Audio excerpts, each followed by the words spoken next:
হয়, প্ৰথম পৰ্যায়ৰ পঞ্চায়ত নিৰ্বাচনৰ কাৰণে এতিয়া সাজু হৈছে প্ৰশাসন, বিশেষকৈ পুলিং প্ৰিজাইডিং বিষয়াসকলো ৰাওনা হৈছে ষ্ট্ৰং ৰুমৰ পৰা।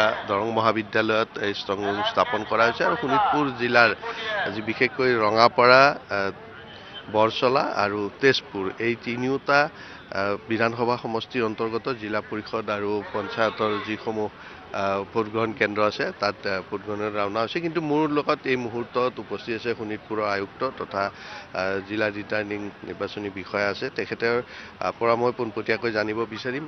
ছাৰ, পঞ্চায়ত নিৰ্বাচনৰ কাৰণে ইতিমধ্যে পুলিং প্ৰিজাইডিং বিষয়াসকল ৰাওনা হৈছে আৰু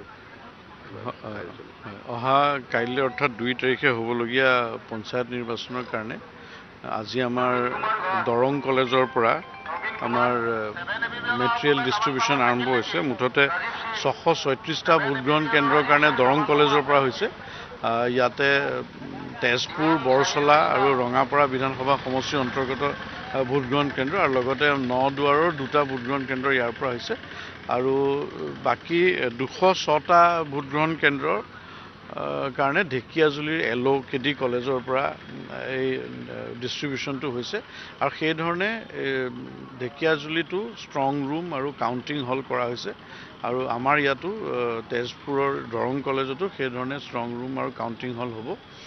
ইতিমধ্যে আমাৰ গোটেই পুলিং প্ৰিজাইডিং বিষয়াসকল আহি পাইছে আৰু তেওঁলোকে মেটেৰিয়েল ল'বলৈ আৰম্ভ কৰিছে। আমি আশা ৰাখিছোঁ যে গোটেইখিনি প্ৰক্ৰিয়া পৰিপাটিকৈ নিয়াৰিকৈ সম্পূৰ্ণ কৰিব পৰা যায়। হয়, মহিলাৰ বাবে আমি মুঠতে 68টা ভোটগ্ৰহণ কেন্দ্ৰ কৰিছোঁ, য'ত প্ৰিজাইডিং পুলিং বিষয়াসকল মহিলা হ'ব আৰু ইতিমধ্যে তেওঁলোককো আমি বিশেষভাৱে প্ৰশিক্ষণৰ ব্যৱস্থা কৰি সাজু কৰি তোলা হৈছে। হয়, স্পৰ্শকাতৰ ভোটগ্ৰহণ কেন্দ্ৰ হৈছে প্ৰায় 60টামান আৰু তাত আমি বেলেগে ভিডিঅ'গ্ৰাফাৰৰ ব্যৱস্থা কৰিছোঁ আৰু লগতে প্ৰত্যেকটো ভোটগ্ৰহণ কেন্দ্ৰতে একোজনকৈ কনষ্টেবল আৰু হোম গাৰ্ড থাকিব আৰু লগতে আমাৰ যিসকল চিভিল ছেক্টৰ অফিচাৰ আৰু পুলিচ ছেক্টৰ অফিচাৰ তেওঁলোক একেলগে মুভ কৰিব আৰু প্ৰত্যেক পুলিচ ছেক্টৰ অফিচাৰৰ লগতো তেনেকৈ আৰক্ষীৰ মানে ফ'ৰ্চ লগত থাকিব। আৰু শোণিতপুৰত 2টা স্থানত ভোট গণনা হ'ব। শোণিতপুৰ জিলাৰ এটা গণনা দৰং কলেজৰ কাউণ্টিং হলত হ'ব আৰু বাকী ঢেকিয়াজুলিৰ সমজিলাৰ অন্তৰ্গত ঢেকিয়াজুলি বিধানসভা সমষ্টিৰ অন্তৰ্গত গণনা তাতে হ'ব ঢেকিয়াজুলি LOKD কলেজত, কিন্তু আনুষ্ঠানিকভাৱে ঘোষণা আমাৰ ইয়াৰ পৰাই হ'ব।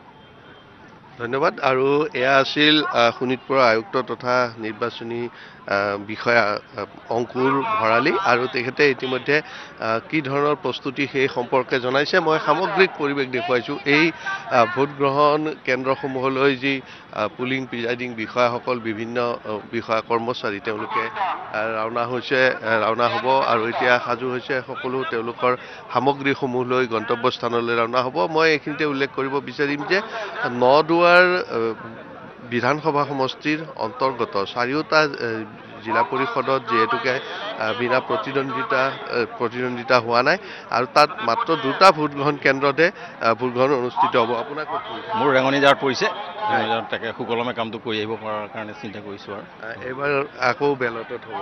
হয়, এইবাৰ আকৌ বেলটত হ'ব। অসুবিধা নহয়? অসুবিধা একো নহয়, আমি কৰি থকা এক্সপিৰিয়েঞ্চ আছে আমাৰ, বহুত বছৰে হ'ল।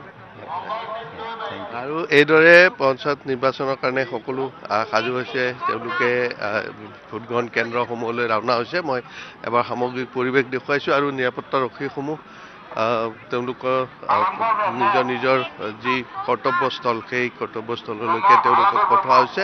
আৰু এইখিনিতে উল্লেখ কৰিব লাগিব যে দৰং মহাবিদ্যালয় আৰু ঢেকিয়াজুলিৰ লোকনায়ক অমীয় কুমাৰ দাস মহাবিদ্যালয় এই 2টা স্থানতে ষ্ট্ৰং ৰুম স্থাপন কৰা হৈছে শোণিতপুৰত আৰু ঢেকিয়াজুলি সমজিলাৰ কাৰণে তাত কৰা হৈছে। একেদৰে মই ইয়াত আছে আপোনাৰ ক'ত পৰিছে? মোৰ খানাপাৰা হাই ছেকেণ্ডেৰী, খানাপাৰা এইটো কি কয় খনামুখ হাই ছেকেণ্ডেৰী। আপোনালোকৰ মহিলা চালনা কৰিব ইয়াৰ আগত কৰিছে? নাই পৰা, প্ৰথম গতিকে বেলট পেপাৰেৰে আৰম্ভ হ'ব। হয়, আৰু এই ধৰণে যিসকল লোক আছে তেওঁলোকে আপোনাৰ ক'ত পৰিছে? মোৰ পখিয়াজাৰ পৰিছে। পখিয়াজাৰ পখিয়াজাৰ LP স্কুলত পৰিছে।